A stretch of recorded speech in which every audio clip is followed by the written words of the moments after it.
राष्ट्रवादीच्या रुपाली पाटील शिंदेंच्या शिवसेनेमध्ये प्रवेश करण्याच्या तयारीत।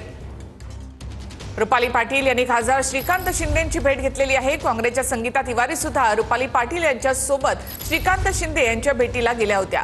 रुपाली पाटील गेल्या काही दिवसांपासून अजित पवारांच्या राष्ट्रवादीमध्ये नाराज असल्याची चर्चा आहे।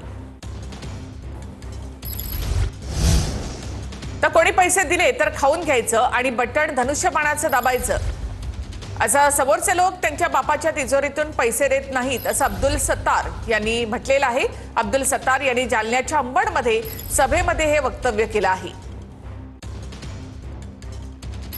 हे जे पैसेवाले राहिला पैशाचा प्रश्न तुमच्याकडे नाहीये पटेल साहेब, पण ते जे जीव लागले काही त्यांच्या बापाच्या तिजोरीतून देत नाही, ते बी आपलाच माल खाल्लेला आहे। ते दिला खाऊन घ्यायचा काजू किशमिश म्हणून आणि धनुष्यबाणाचा बटन दाबायचा।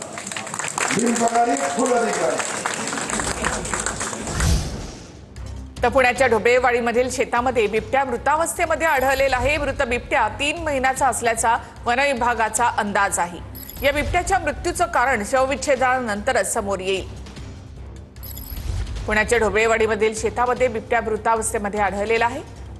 मृत बिबट्या 3 महिन्यांचा असल्याचा अंदाज वन विभागाचा आहे। नांदेडमध्ये प्रेम प्रकरणातून मुलीचे वडील आणि भावाकडून मुलाची हत्या करण्यात आली आहे। प्रियकराच्या हत्येनंतर प्रेयसीनं पार्थिवासोबतच लग्न केलं। वडील भावाला फाशीची शिक्षा देण्याची मागणी तरुणीनं केली आहे। घटनेमुळे परिसरात हळहळ व्यक्त केली जाते। पोलीस पुढील तपास करतायत।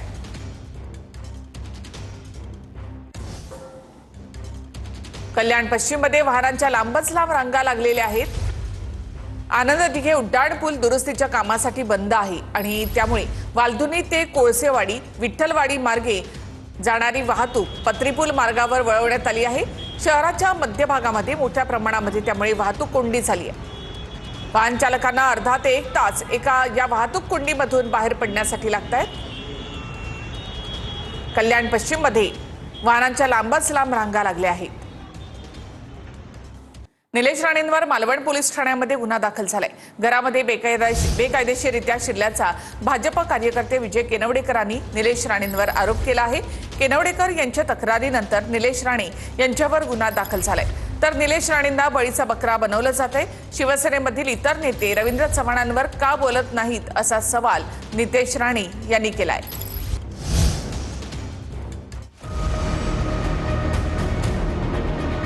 मालवण पोलीस ठाण्यात शिंदेच्या शिवसेनेचे आमदार निलेश राणेंवर गुन्हा दाखल करण्यात आलाय। भाजप कार्यकर्त्याच्या घरात बेकायदेशीररित्या शिरल्याचा आरोप निलेश राणेंवर आहे। भाजप कार्यकर्ते विजय केनवडेकरांनी तक्रार दिल्यानंतर निलेश राणेंवर गुन्हा दाखल करण्यात आलाय। निलेश राणेंवर 189(1), 189(2), 329 आणि 356 कलमांतर्गत गुन्हा दाखल करण्यात आलेला आहे।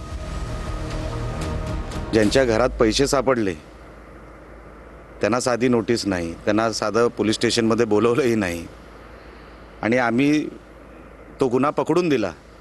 हा आमचा गुन्हा झाला। ज्यांनी कॅमेरा पकडला होता ना त्याला पण आरोपी केला आहे। काय म्हणणार आपण याच्यामध्ये, सांगण्यासारखं दुसरं आता काय राहिलेलं नाही। काही हरकत नाही। असे अजून 10 केसेस माझ्यावर झाले तरी पुढचे जे काय 3-4 दिवस आहेत मी काय ना सोडणार नाही। नोटीस आपण दिलेली आहे, FIR आपण केलेला आहे।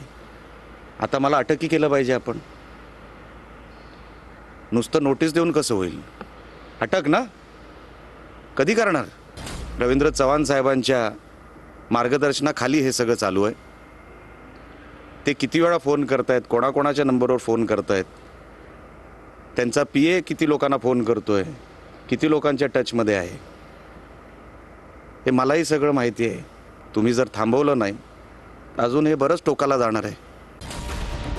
अनधिकृतरित्या घरात शिरल्याचा आरोप विजय केनवडेकरांनी निलेश राणेंवर केला होता। त्या ठिकाणी निलेश राणे साहेब खाली शूटिंग करत वरती आले। माझ्या निवासस्थानामध्ये त्यांनी अनधिकृतपणे प्रवेश केला आणि त्याचबरोबर माझ्या बेडरूम मध्ये पण गेले। साहेबांना विचारलं, साहेब काय झालं? तर साहेबांनी मला बेडरूम मध्ये नेऊन दाखवलं। हे बघा, हे असं हे तुम्हाला शोभत नाही, तुम्ही हे आहे। निलेश राणे साहेबांसाठी आम्ही पण काम केलं। ते काय चुकीचं केलं का काम आम्ही? तुमची लोक मोकाट काही केलं तरी त्यांना सगळे अधिकार आहेत. चोरी करा, डाका टाका, पैसे उधळा, त्यांना सगळे अधिकार आहेत निवडणुकीमध्ये. आणि आम्ही गुन्हा पकडून दिला तर आमच्यावर केसेस होत आहेत, काही हरकत नाही. आदरणीय निलेशजींचा पण बळीचा बकरा केला जातोय, त्यांना एकटं पाडलं जात आहे. का दुसरा शिवसेनेचा नेता बोलत नाहीये? उदयजी येऊन का रवी चव्हाण साहेबांवर टीका करत नाहीये? या बाबतीमध्ये 2 तारखेनंतर जसं निलेशजी बोलले आहेत, आम्ही लोक आपण बसू, फडणवीस साहेबांबरोबर बसू, महायुती म्हणून ह्याच्यातून काय मार्ग निघतो आपण पाहू ना. अतिशय उत्तम संवाद रवी चव्हाण साहेब आणि राणे साहेबांचा आहे, अतिशय उत्तम संवाद फडणवीस साहेब आणि राणे साहेबांचा आहे.